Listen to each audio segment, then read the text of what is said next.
I decided to play through Call of Duty World War II's campaign recently, and to be honest, I didn't expect too much. So imagine my surprise when I played through Liberation, which is not only the best mission in Call of Duty World War II, but one of the best missions in any Call of Duty game. And given it's such a fantastic and unusual experience, I want to spend a bit of time taking a closer look at why. Liberation begins with a fairly bog-standard cutscene to set things up, and here's the cliff notes to get you up to speed nice and quickly. You play as a woman named Rousseau, one of the leaders of the French resistance, who together with Crowley of British Special Operations plans to infiltrate a German headquarters in order to secure some explosives from a contact on the inside. And if the opportunity arises, Rousseau would also very much like to take revenge on Herr Heinrich, the general responsible for the murder of her family. Once the explosives have been secured, they'll be used to blow the compound's gates, at which point Daniels, Pearson and the rest of US 1st Platoon will begin their attack on the headquarters. Now let's get cracking on the mission itself.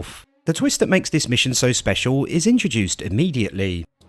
If you're stopped, the cover story must be ironclad. Let's go over it again. You are Gerda Schneider, a military attaché. You were sent by Herr Spiegel and Foreign Intelligence to arrange for Heinrich's safe evacuation to Berlin. Take some time to review the dossier. It is a completely unexpected and brilliant idea. Call of Duty has never been the most cerebral of video game series, and so I certainly didn't expect it. And the fact that you actually have to remember what your cover story is and answer questions about it goes such a long way towards putting you in Rousseau's shoes. Her nerves about answering any questions are now nerves you share with her. Given that Call of Duty is one of the series which tends to rely more on scripting and heavily stage-managed set pieces, developer Sledgehammer Games could have easily got away without adding this extra little layer of complexity. And of course, hats off to Sledgehammer for trusting that players would be able to engage with their game beyond simply shooting people or blowing stuff up. Heading out into the rain, Crowley checks that Rousseau has memorised her cover story, which also serves as one final reminder that you need to do the same. Who sent you? Herr Spiegel. Good. Whatever happens, once you make the trade, you must maintain possession of the briefcase at all times. I've come this far. I'll be damn sure I'm going to finish it. And then it's time for the first of Liberation's cover story checks. As you might expect, this first one is very forgiving. The correct answer is travel documents, but if you do trip at the first hurdle, Crowley quickly steps in to save the day. Ich wurde aus Berlin hierher versetzt. Seltsam. Laut Ihren Papieren sind Sie hier, Polizeiführer Heinrich bei seinen Reisevorbereitungen zu helfen. Beeilen Sie sich, Weidwebel, ich bin in Eile. Natürlich, mein Herr. Sie können weiter, Fräulein Schneider. If you get it correct, then Crowley begins to move on as soon as he hears your answer, which I thought was a nice touch. I do have a complaint about this next piece of dialogue, however. Crowley was very clear prior to heading into the compound that staying in character and keeping to the cover story was of the utmost importance, which means I'd imagine speaking out loud in an English accent while surrounded by the enemy probably should have been a big no-no. Now remember, your contact's name is Fisher. He's wearing a grey officer's uniform. Tell me your passphrase. Berlin. Good luck.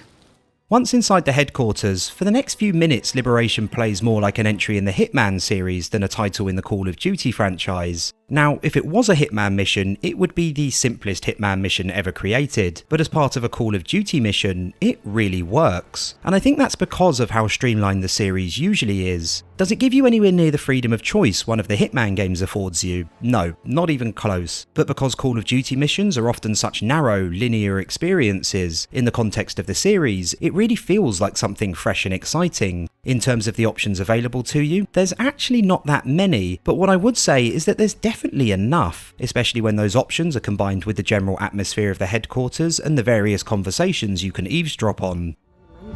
Das ist seit einer ganzen Weile der erste, oder? Ja, meint, dass täglich schreiben würde, aber ich habe im vergangenen Jahr nur 5 oder 6 bekommen. Wo ist er stationiert? Im letzten Brief stand, er wäre in Russland. Wie läuft der Krieg da? Nicht so gut. Das Wetter ist grauenhaft und die Russen sind zäher als gedacht. Aber ich glaube ganz fest, dass mein Klaus zu mir zurückkommt. Aber sicher doch. If you play Liberation more than once, like I did for this video, the illusion begins to wear a little thin, but bearing in mind most will only play through a Call of Duty campaign once, what's included does exactly what it needs to in terms of creating a feeling of openness the first time through. Here's a quick rundown of the choices on offer as you begin your search for contact Carl Fisher, who is apparently dressed in a grey uniform. On the first floor there are 2 officers wearing grey uniforms you can speak to. If you ask them where Fisher is, they give you a hint as to where he might be, and if you give them the passcode, then they ask for your papers and you have to answer a question about your cover story. Answering correctly and you fail the mission, which will happen any time you fail to pass one of these speech checks. It's also worth noting that you can check your cover story at any time with the press of a button too, so you'll never be stuck for too long should you fail to remember the correct answer to a question. You may also run across a soldier locking a gate, and if you're feeling confident, you can go ahead and pickpocket his keys. These keys give you access to a pair of stairwells leading to the basement. One of these is guarded by a soldier, and the keys allow you to bypass him completely, or you can complete a cover story check with him to gain access without getting your hands on them. If you don't fancy going anywhere near him, then you can instead just unlock the gate you saw being unlocked earlier and head to the basement that way. There is also a stairway in the lobby leading to the 2nd floor, but good luck getting up there at this moment in time. Tut mir leid, Fräulein. Der Zutritt zu diesem Treppenhaus... Halt! Kein Zutritt! Zeigen Sie mir Ihre Papiere. Nein, ich habe Oberführer Dressler nicht gesehen. Natürlich. Bitte sehr.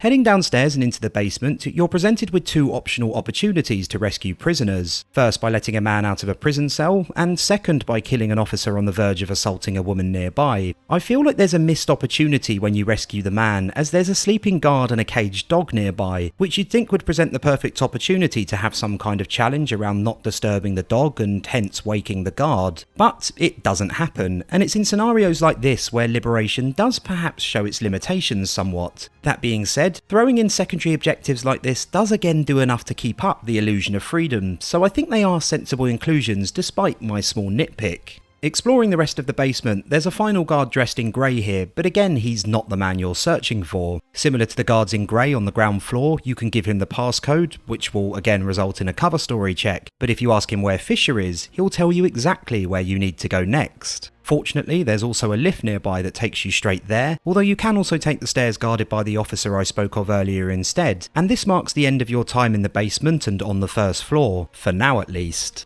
Arriving upstairs, you may get your cover checked again if you try to access the doors leading to the lobby balcony.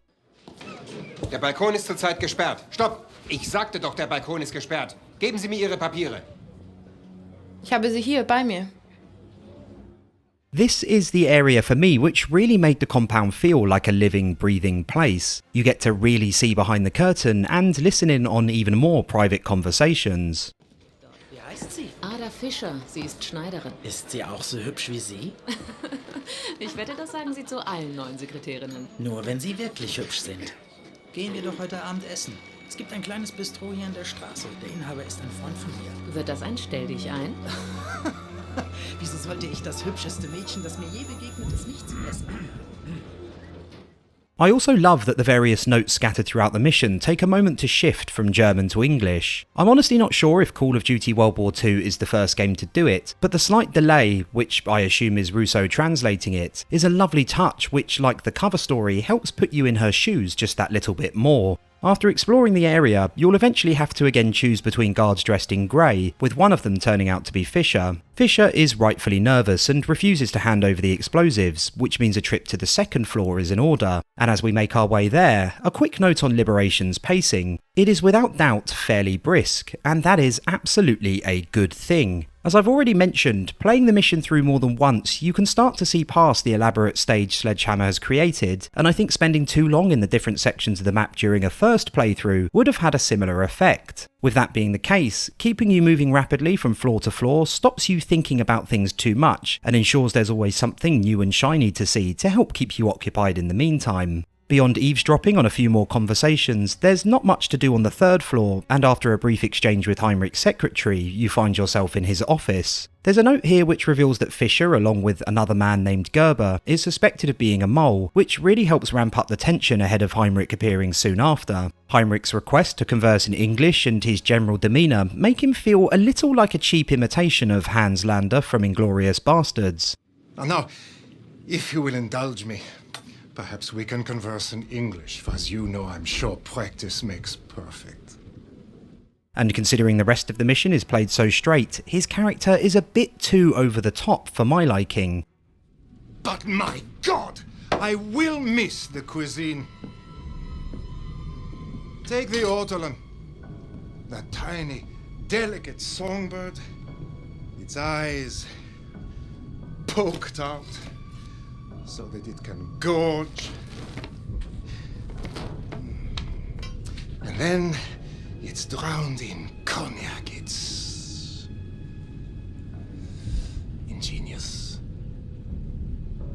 Fortunately, he isn't around for long, however, with Rousseau finally getting her revenge before escaping through a window. You can also see Heinrich's secretary trying to enter the room after you've left, which I really like. Yes, it's scripted, but it again helps make the world feel a little more alive than it perhaps really is. Soon after, you'll see a man being interrogated about the explosives, who is soon revealed to be Gerber, and if you paid attention to the context of the note in Heinrich's office, you'd be able to guess what was most likely going to happen next. When you finally exchange briefcases with Fisher, his cover is seemingly blown immediately after, and you're then saved by Crowley just as it looked like your own cover was about to be blown as well.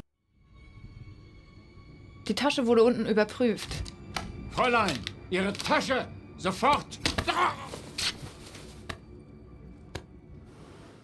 The good news is there's no more cover story to worry about from this point onwards, with Liberation shifting to a more traditional stealth section. Now armed with a silenced pistol, you can choose to take out certain enemies to clear a path, or try and avoid violence as much as you possibly can as you work your way towards the north and south gates to plant the explosives. There's also the opportunity to rescue Fisher during this section as well, if you feel like doing him a favour, and while it may seem like rescuing various people during your infiltration was of little consequence, you'll be proved wrong soon after. With the gates blown, it's time for Daniels and the rest of his squad to attack, and a little while after taking control of Daniels, you'll find Claude and Jean, the man and woman you saved in the basement, holding a number of German soldiers captive. Fisher can also get involved in proceedings if you save him, but only if you're discovered while attempting to plant the explosives on both gates. If you are spotted, he'll come to your aid and provide something of a distraction as you battle to complete your objective. Again, this is not groundbreaking game design by any means, but I like that Sledgehammer included the trio during this final section, as it helps connect all the different parts of the level together and again makes it feel a little bit more like a living, breathing place.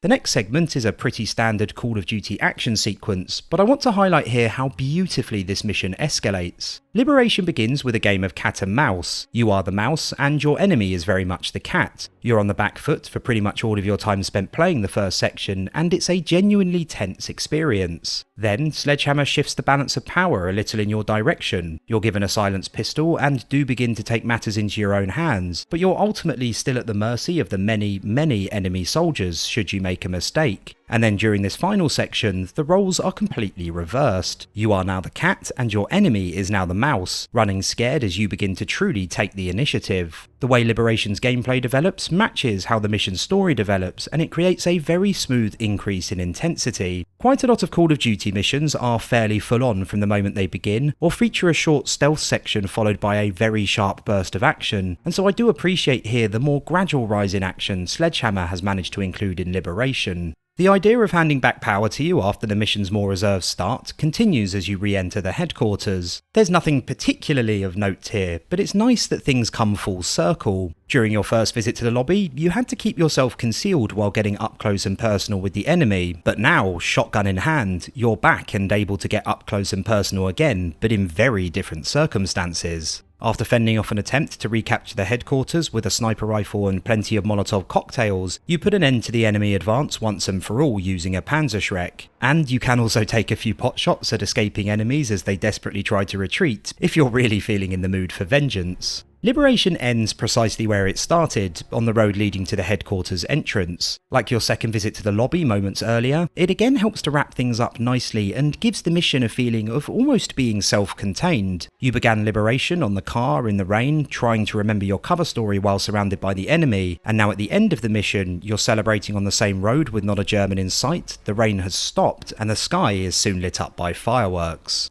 So, what makes Liberation such a fantastic mission? Well, really it's all a question of context. I don't think you could build an entire game out of similar levels, and other titles which focus entirely on stealth are far more robust affairs in terms of mechanics. But because this level feels like something very different, something much more open, compared to the very linear, action-packed missions usually featured in a Call of Duty game, it really stands out in a very good way. And, similar to missions like All Gillied Up in the past, it also proves that there is room for Call of Duty developers to explore new and interesting ideas in their games without running the risk of alienating their core audience. It is still a relatively streamlined experience, but much less so than other missions in the series, and when looking at it from that perspective, when comparing it to the rest of the franchise, it really didn't need to do too much more. Yes, on subsequent playthroughs it becomes a little clearer that there's actually a lot less variation in terms of what can happen than it may seem at first glance, but Liberation should really be judged on the experience first-time players have with it, and as someone who recently played it for the first time, I think it's a frankly superb change of pace.